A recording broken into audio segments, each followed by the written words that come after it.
103.9 Proud FM and the Sean Prue Show. Moby's Porcelain, and so pleased to welcome back someone I think is one of the most prolific artists of our time. For a second time here on the show, Moby joins us. How are you today? Hi, I'm fine. Prolific is a funny word. Prolific is a good word, don't you think? It seems very neutral. Oh, all right. Well, then let me throw it back in your court. I like the word prolific. What would you say about yourself? Prolific, it relates because I've been making music for a long time and I've certainly made a lot of it. Yeah. But it very sort of diplomatically is non-qualitative. Okay, well let me just put it right out there then. Now that the ball's back in our court, from doodles to photography to music to videos to blogging. From what I understand, someone who sort of sees social media to commentating on all things to an interest in the environment and ecology. You are one busy and very interested and creative and engaged man. Well, thanks. That's very nice. And happy birthday to you, by the way, belated by 7 days. Oh, thanks. I read somewhere you like birthday wishes. I do, although, I have to say that I'm 44 now. Okay. I know this is a very long pause. Well, you got to be 44 sometime, right? Yeah, I guess it's better than the alternative. Birthdays when you're growing up, like when you're 10 and 15 and 16 and 18 and 20 and 21, there's all these like milestone significant birthdays. And then you get into your 30s and your 40s, and who gets excited about 44? Oprah Winfrey? That's how old is she, by the way? She must be like 80, right?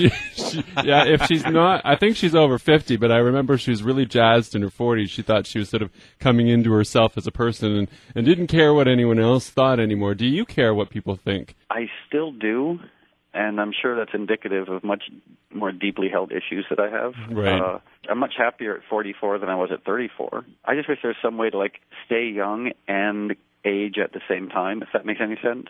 Physically stay young, but maybe emotionally and spiritually get older. Right. Well, would you ever consider Botox, Restylane, facelift? I think I'd be more inclined to become a vampire. Right.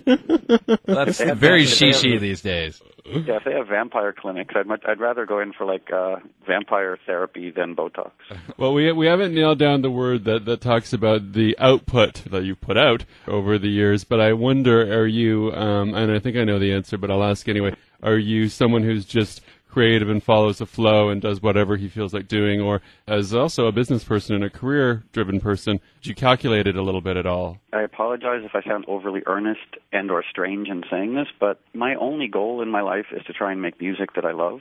And so everything else that surrounds it, whether it's records selling or records not selling or fame or not fame or money or poverty, honestly, my only goal in life is to try and make music that I really care about. Which brings us to your new album, and we were just talking about it off the air. Sort of a twist in the tail, a very chilled-out sound for you right now.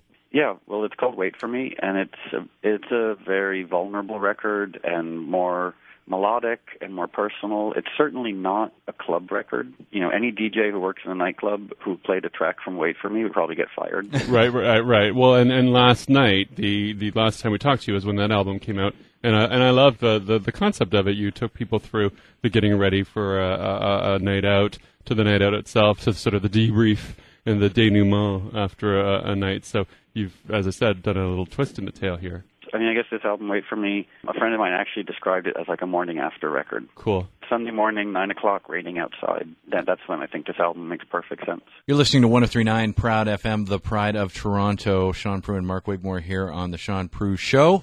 And we've got Moby on the line. I think of somebody like Beck or Bob Dylan, and it seems like every time they put out a record, similar to you, there's this sort of theme or concept. And do you sort of go, okay, I'm in this mood now, I'm going to make a whole record of this kind of music? Yeah, to a large extent, yes. I guess in the course of my life, I've made a lot of different types of music, and I just realized that the music that I care most about is the music that is more vulnerable and more emotional and more personal. You're embarking on an extended tour. You hit Cool House here in Toronto on Monday the 28th of September, and where does something as demanding as an extended tour fit into the idea of my main goal is to make music? I mean, the tour started in April, and it goes until February. And touring, there are a few good things that come from touring. One, you get to see the world. Two, you get to avoid any issues that you might have to deal with at home.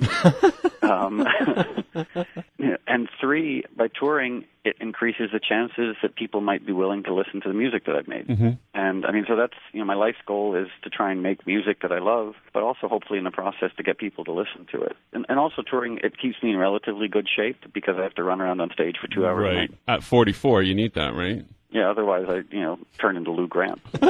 Now, how does someone like you, who is interested in au courant, how are you enjoying the advent of social media and all these new platforms where you can start communicating with fans, putting your work out there, and really distributing it widely in a lot of ways? Well, on one hand, the infrastructure behind it is amazing, that people can communicate directly with each other, and to a large extent they can sort of bypass the gatekeepers. Right. Become much more egalitarian, where, musicians can make music and communicate, or, distribute it directly to the people who might want to listen to it. The one disturbing thing I think about social networking and all this new media is how it seems like it brings out the worst in people. Do you know what I mean? I think I do, because we talk about this on the show sometimes. After Facebook came out and you started accumulating friends, and in our case being the business we're in, and I'm sure you feel the same way too, they're not really your friends in some cases. They're strangers to you. But you can start to sort of sift through and go, well, here are the people that are all the sort of negative upstream people, and then here are the people who have a really positive outlook.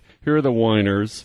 Here are the people who are loving life. Is that what you mean? Yeah. I mean, first of all, it's very demanding on a time level, but also what amazes me is how much sort of mean-spiritedness is out there, yep, and the viciousness that people engage in. Yep. Like, I mean, at this point, those websites like Gothamist and Gawker, when they first started, I would look at them occasionally, and they're just sort of like cesspools of anger. It just can't be healthy for hundreds of millions of people to be sitting in front of their computers just being angry. It's so funny because I was just thinking of this morning. I know someone who turned down an interview with Mr. Hilton.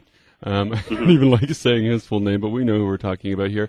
And I started thinking about that, and I don't go on that site. I haven't gone on that site in a long time. But the idea of a site that is built on hatred was what popped into my mind, and it jives with what you're saying. And it's funny that you would put it that way today. And then I guess that leads to a lot of things that you've been part of, willingly or unwillingly, which is a lot of the sort of celebrity feuds. I don't even want to necessarily go there unless you do, because it's so negative. But what do you do when you're maybe pulled into that kind of stuff? What I've realized is that my negative reactions to things, when there have been public figures I haven't liked, it really says nothing about the public figure, and more likely it actually says a lot about my own insecurity, that somehow by criticizing someone else, it made me feel better about myself. Even if there was some validity to the criticism. There was a period in the late 90s where I was just dismayed at how homophobic popular culture had become in the United States. Thank you. And so I spoke out about this, and I sort of thought that maybe someone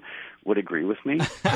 I'm sure some people did. I mean, I remember that. I did agree with you, but I mean, you mean people who were out there really visible. You could have a song on Top 40 radio that talked about gay bashing, and no one batted an eye. And I just remember asking that question, like, okay, well, could you have a song that talked about racism, like a racist song? And of course, no, that would never get played on the radio. No. And you could never have an anti-Semitic song on the radio. And so it just seemed that people had this strange compartmentalized comfort with different types of discrimination and hate, and I found that really upsetting. One of the things I like about a guest like you, even though you have an album out, Wait For Me, and you are on an extended world tour, I enjoy the opportunity to have a true conversation with someone like you. It is indeed very exciting, and it is Moby on the line with us. Wait For Me is the new record coming to town next week at the Cool House, September 28th, and we're going to be back with so much more, including 5 questions for Moby from yours truly.